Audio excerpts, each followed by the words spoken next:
Morning, afternoon, good night, evening. Don't know what time you're consuming this, but we are here for it.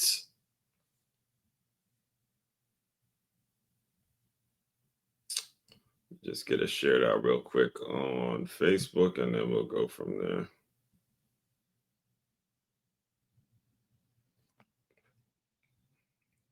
Oh. Mic check, Facebook, mic check. Yes. Oh, there it is. Come on. Mic check, there it is. Mic check. We there. We here. We no longer coming no more. We here now. We here now. Shout out to Prime Time, man. Glad he's doing well. Glad he's back in order and healthy, regardless of some of the harsh takes I've had in the past. It's always good to hear somebody has recovered from these things, these health scares. They're not something to be played with, and you should learn something from it. So again, let's get into it. This is one of the reasons, again, it's so important that you live every single day. Every single day you do something to get better. Every single day you provide and you create something that's going to make it so you're able to have pieces of you and things that you can leave behind, and stuff like that. So again, that's another conversation for that. If I was to start that, I'd be on here for hours upon hours. Let me just introduce myself to anybody that may be new to this channel, new to what we do over here. My name is Aswan Crookshank. I am your one and only Move Swiftly speaker, former Division I college football player, and current 5-time, soon to be 6-time published author and educator. And I created this whole brand, this whole framework, this whole concept, this whole mindset. It's all about taking the innovative teamwork lessons that you learn on the football field and applying them and aligning them with businesses and business owners so they have a staff and a group of employees that moves as efficiently and as cohesively and has the same mindset, all right, has that same hunger and desire as a championship youth or high school football team. And today, Top 5 Tuesday. Top 5 Tuesday. We're breaking down the top all week. We are going to be breaking down the difference or the understanding of what a merit-based role is. If you recall yesterday, we talked all about merit and what merit actually means to the ultimate meritocracy, where it's all about performance. You got to perform in order to get whatever job you're desiring. And today we're going to continue breaking that down in the form of a Top 5 Tuesday, where we're going to talk to you about how to find your merit-based role. And there's a process to this, all right? There's a process to this. There's levels to this stuff, all right? There's levels to this stuff, and there has to be an understanding of I have to perform. There has to be something working within you to say, I got to show up and do a certain thing every single day. So we're going to be breaking all of that down today. So stay tuned. Before I get into it, before I get started on the topic, let me just get through a couple of quick announcements, and then we will go from there. First and foremost, as I mentioned in the introduction, business owners, we are here to serve you. The Move Swiftly platform is built. It's built to serve you and to make it so you have a group of employees that has that passion, has that mentality, has that fight mentality in them. All right. And the very first step that you need to take is to go to freeguide.makeyourmove.com. That is freeguide.makeyourmove.com. I create a very easy to understand 10-step process for you to utilize right now in your business to make it so you are moving with a little more efficiency. It's a very, very simple formula that we have here. So damn simple. A caveman can do it. All right. Very, very simple. It's establishing measurables plus a professional distance, and that's going to equal the productive environment that you desire. You desire it, all right? You need it, or your business will go under really, really, really fast, all right? Because you need measurables, you need a distance, and you need to have that if you want to have that productive environment. That is the difference, folks. That is the difference. You have got to make sure those two things are available or exist. And again, we're going to dive deeper into that throughout today's episode. Next thing, West Palm Beach, stand up. If you are interested, I have opened it back up. The boxing lessons are back. back. All right. If you are interested, be sure to get in contact with me. If you want to try, if you have not tried your free session yet, it runs from 6 p.m. all the way through about 8:15 p.m. Available for you to try box lessons. Make sure you just simply contact me or message me and we'll set something up, whether it's at Palm Beach Boxing Gym. Most likely it'll be at Palm Beach Boxing Gym, but also at the park as well. This is what we do, again, where there's a correlation between the mentality of, just training. I'm not saying it has to be boxing, but just, keeping your body right, keeping your health in order, making sure you stand on top of those things. There's a genuine connection between that and how you perform in your business, how you perform at work. There's a lot of synergy between the two. So it is actually very important. There is correlations that you may or may not have realized. And your one and only Move Swiftly speaker is here to break those down for you. And finally, to the folks that we love the most, I ain't afraid to say it, I ain't ashamed to say it, folks that we love the most around here are the folks that say bump all that free stuff. And I want to inject some of his energy into my staff. So I have that group of employees that he's talking about. I just need you guys to simply go to makeyourmove.com. You can purchase the books there. You can purchase a Move Swiftly workshop. Again, there's payment plans that exist there. And then you could also purchase some boxing lessons as well if you want to move forward with those and figure out the best deal. Again, just simply book a meeting with me and we will get you on track. Again, the website is makeyourmove.com, and the tab to hit to book your meeting with me is innovative teamwork. All right. Turn your business into a championship team. It is common knowledge that the best way to win in business or in life is by avoiding ways to lose. Whether you've just started a new business or you've been in business for quite some time, there's no getting around the need to hire or outsource certain elements of your organization so things can run as efficiently as possible. When you book your meeting with Aswan, he will diagnose what the issues are with your current system and then strategically create a system in which will lead to a reduced amount of turnover or a clear understanding of the parts of your business that need to be outsourced. So go to makeyourmove.com for more information on that. All right, let's break this down. Let's get into it. How to find your merit-based role. Now, before I go there, let me just give a quick review. So I wanted to see if I actually... Okay, so here we go. This part right here, I want to reassess it and re-diagnose it or kind of revisit it from yesterday. Because yesterday on Make Your Move Monday's kickoff question, we asked the question, what is a merit-based role? All right, and the final thought, I want to just rehash the final thought. It's football season, folks, and football season equals meritocracy mode. So we closed out July. We're about to enter August and football season. There's no better metaphor for a merit-based system. Football season doesn't care about your name, your background, or your resume. It's show and proof. Every day, every rep, every game. That is the energy we're bringing all week. So let's get to work. So I wanted to repeat that because it serves as a reminder that to find your merit-based role, you got to take the approach of the football players that you see going to camp every single day. There's nothing guaranteed.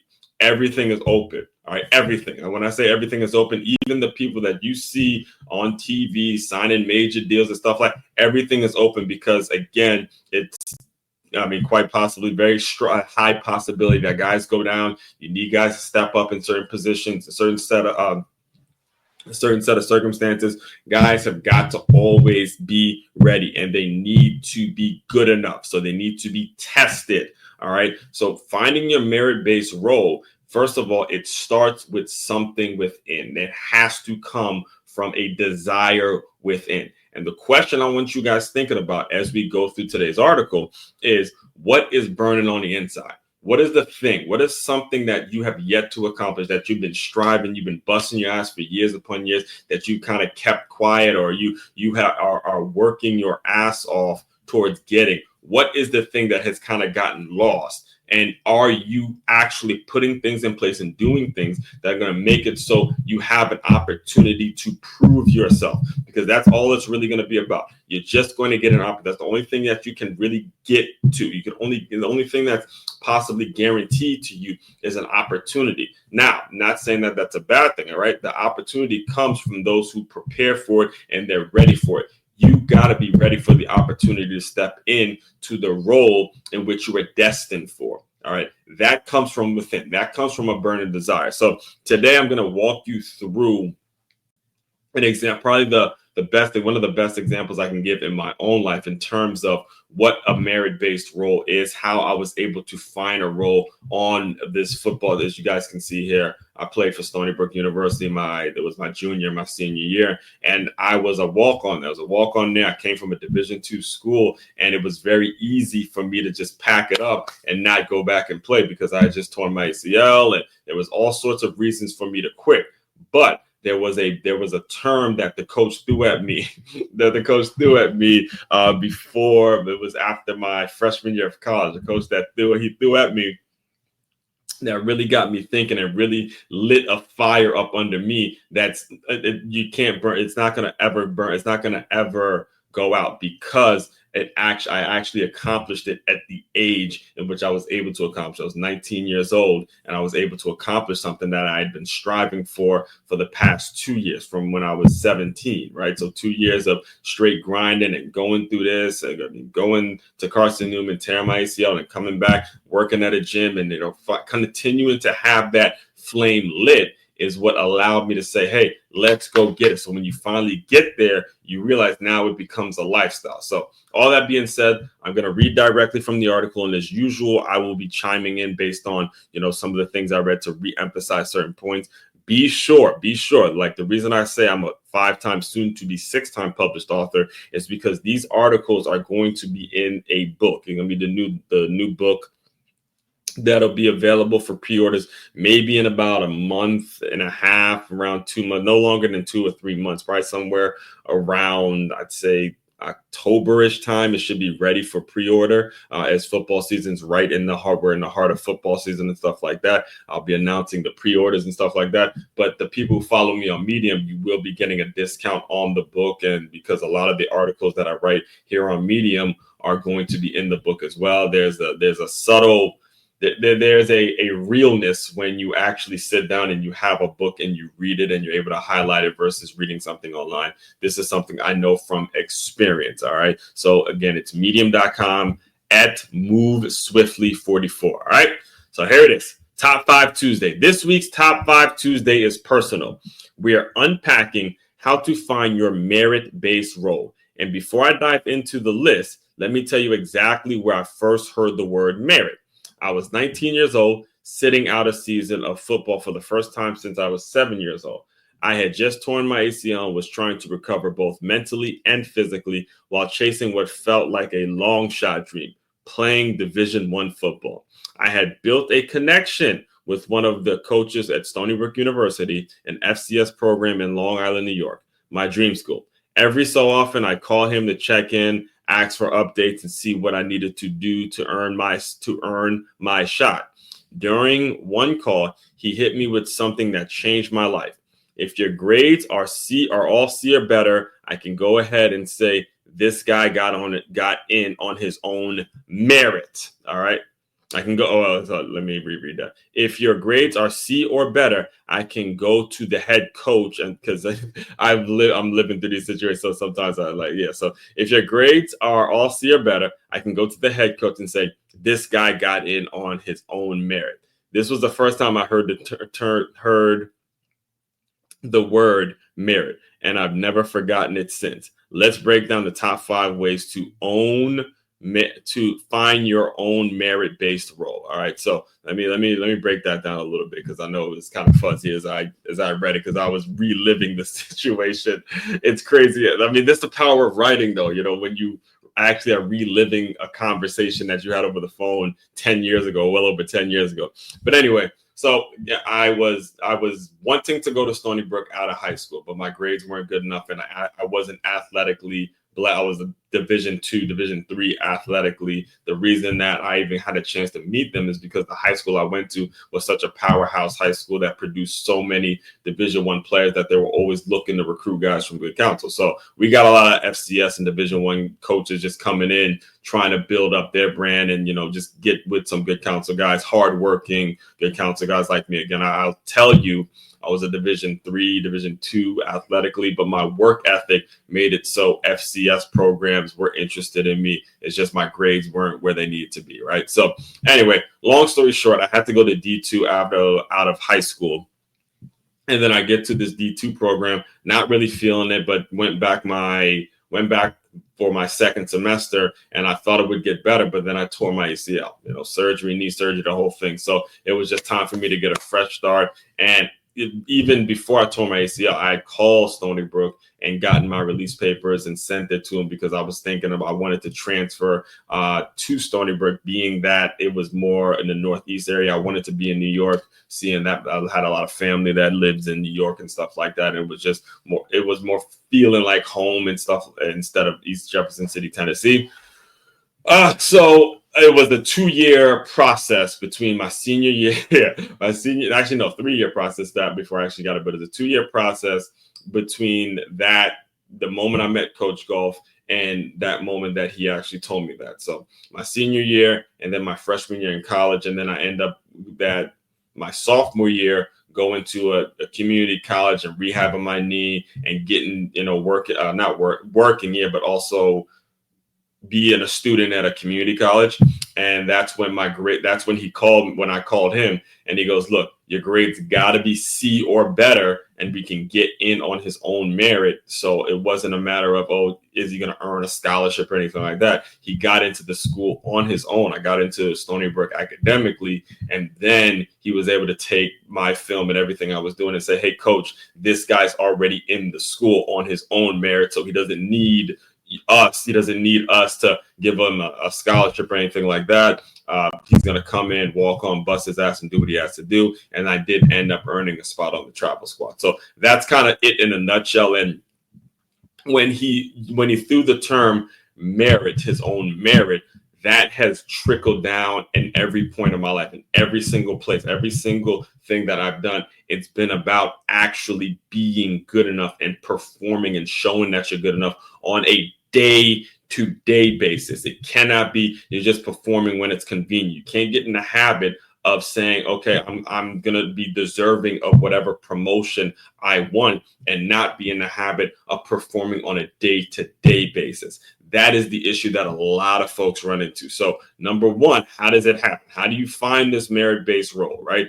Number one, the first thing you got to do, and this might sound counterproductive because this word is usually used in a negative connotation, is a sense of envy, the productive kind. Let me put it up here on the screen so you guys can see it. Ooh, 1 second. A sense of envy. All right, you need to have a sense of, you need to have a sense of envy. Let me be clear. This isn't about jealousy. It's about seeing what others are doing and letting it fuel you. Back in those college years, I was surrounded by elites. When I say elite, I mean elite level. All right, elite level athletes. The late Akeem Habron, my high school teammate, he was a commit to a first team U.S. Army All-American and went to the University of Georgia. Jelani Jenkins, who was another high school teammate of mine, he was another first team All-American. First team All-American, was linebacker of the year. I mean, he was all world out of high school, and he ended up going to play at the University of Florida. My freshman teammate at Carson Newman, one of my best friend on the team, who became like my best friend on the team, Brandon, we used to call him B Smooth, Brandon Davis. After that freshman year, Carson Newman, he transferred to South Carolina, another SEC program, and he actually got in the game. I remember watching him and seeing him on special teams, making plays, doing some things, and that's coming from a Division II program, right? I watched these guys, better athletes than me, live out the dream I wanted. And while I respected their grind, I could not sit back and just spectate. I needed to prove I could hang with that level. that envy pushed me to keep chasing the goal no matter how far-fetched the team. So let's go back to what I said at the beginning now. When I tear my ACL at Division II program that I had already redshirted at, and again, I wasn't this great athlete, going and playing Division I seemed absolutely ridiculous. It seemed absolutely ridiculous that I would even say these things, to the point where there were times in which we're going to get to that in the list, but I had to actually convince myself, and there were people, close friends, looking at me like I was absolutely crazy to even say or think that I was going to be able to do that. And one of the very first thing that kept me moving and kept me pushing towards this is the fact that I had teammates that I'm sitting back watching play on TV, and there was that sense of envy, but it was a productive kind of envy. It wasn't the type of envy that makes it so you're hating on them. It was the type of envy that makes you say, look, let me get my ass up in the morning. Let me get my ass up and go work out. Let me get my ass and call Coach Golf and, get my grades right, do what I got to do to at least prove to myself that I'm able to accomplish certain things. You can't just sit back and watch folks get better than you, folks. You guys, regular listeners, have heard me say that time and time again. One thing that this game teaches, and let me not even be selfish and just say this game, but just life in general. If you have the desire in your heart, one thing that you're going to learn is you cannot just sit back and watch folks get better than you, and watch folks do some bigger things than you without having a sense of, I'm going to go out and put in some work myself. Again, it is not hating. It is not you watching them and hating. There's a respect factor there. Again, I love these guys, but actually all three of them, Jelani, Leda Keem, Brent, and B Smooth, all three of them have been on this very podcast, and we've had conversations in the public. You can go listen to it if you want to. But the important thing is you have to make sure you're also fueling yourself and you're also using it as an opportunity to make yourself better. That is what it's all about. So number one, there's a sense of envy, but there's a productive kind of envy where you want to get better. All right. Number two, you got to know your actual ability. Know if you're actually good enough to do it. So for me, and the reason I love the football example so much is because when you look at a school like Florida, a school like Georgia, a school like South Carolina, I was not good enough to play there. I knew that. You would know if you were good enough to play there. However, that doesn't mean you got to just stop trying. That doesn't mean you can't, figure out a way where you are good enough to play and then start to really align yourself and get yourself better. That doesn't mean you just give up. Right? Just because you're not blessed athletically or blessed with some natural ability, be honest with your ability, but then just simply go after what you can go after. There's absolutely nothing wrong with that. All right. So let me read it to you directly now. Envy without honesty is just fantasy. While I was fired up to compete, I also knew the truth. I had limitations. I had trained with those guys. I saw what they can do, and I saw where I stood. Plus, I was battling back from an ACL tear. I had to acknowledge reality, but not be ruled by it. Do you guys hear me when I say that? You have to acknowledge reality, but you don't have to be ruled by reality. Okay, acknowledge there's a reality of a situation there. Yes, acknowledge it. Make sure you implement it and intertwine it within whatever plans you may have. But that in itself will make it so you're not ruled by your current circumstance. You're not ruled by the reality. You're not allowing the reality of your current situation to simply be just the way it's going to be. There are possibilities. There are things you can do. There are things you can do to make it so you have intertwined, or you have put the reality in the mix of your goals, and that could be the thing that drives you. That could be the thing that pushes you. That could be the thing that sets you up to create whatever it is you're trying to create in your life. All right. So when I use the example of these three players that played at these major schools, big time powerhouse programs, I in my own head say, you know what? Look, I know I'm not going to be at a SEC type of a football player, but hey, I can create value in a certain school. My goals and my ambitions and the things I'm able to do, it can be value at a certain school. I can go get a solid education at this particular place and then go from there. You got to walk in your own journey. Let me finish read this. Knowing your actual ability keeps you grounded and helps you find the right lane, the one where your talent, mindset, and work ethic all align. And that leads to number 3. Your own agenda. Now, let's be clear here. Your own agenda is usually not something that I would preach, given that this is the number one platform when we're talking about innovative teamwork and using innovative teamwork and you making it so innovative teamwork is what's fueling the business and fueling the work you do. Yes, I'm with you, but I'm here to tell you, they're reading directly from the article right now, guys. Having your own agenda at times is not selfish. It's actually strategic. And this goes back to what we said at the beginning. All right. When you have your own agenda, when you know your desires, when you know your goals, when you know specifically what it is you want to accomplish, when you develop your own agenda from within, it has to start coming from within before you go and face the outside world. When you have your own agenda from within, it ultimately now becomes a strategy. You're able to strategically align your agenda with another person's agenda and ask yourself in an honest way, is this the right fit? Do these puzzle pieces do that?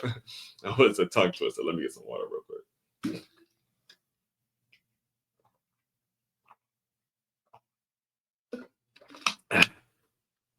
You actually ask yourself, do these puzzle pieces fit? Does the puzzle piece of me being at a Stony Brook University fit my own agenda of wanting to be in a school in New York and, wanting to develop in business, wanting to be around, business-minded folks in my business-minded community and stuff like that?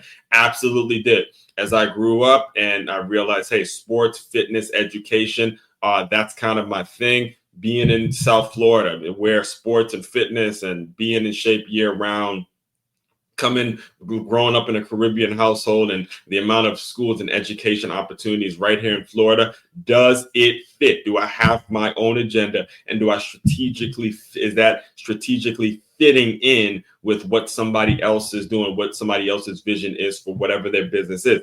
Those are the questions that have to come up. But when I say create your own agenda, I don't mean create your own agenda in a way that's contradicting to your team, but you create your own agenda that it is in a way of complementing your team, complementing the people that you work with, complementing your goals, complementing the folks that you're aligning with and that you're working with. That's what I mean. All right. So when I say create your own agenda, you have to understand it has to be very strategic. All right. So I'll read it directly from the article because I know I went on a tangent there. So knowing your personal goals gives you tunnel vision. It keeps you from getting pulled in too many directions. It protects you from getting exploited, and it forces you to think long term. Let's be real. College and pro football only last so long. You better have a clear idea on what's next. And that's where the game continues. It continues to provide such an incredible amount of life lessons. All right. When you're talking about, and we're going to use this, you're going to use my example, we're going to use my personal example or my personal story that I'm sharing here as an example. All right.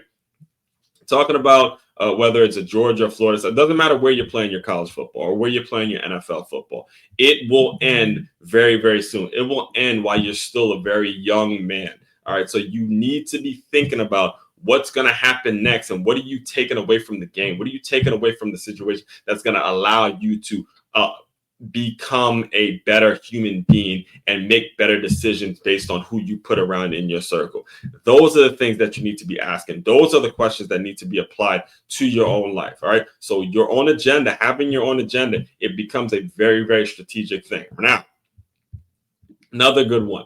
Number 4, stubbornness.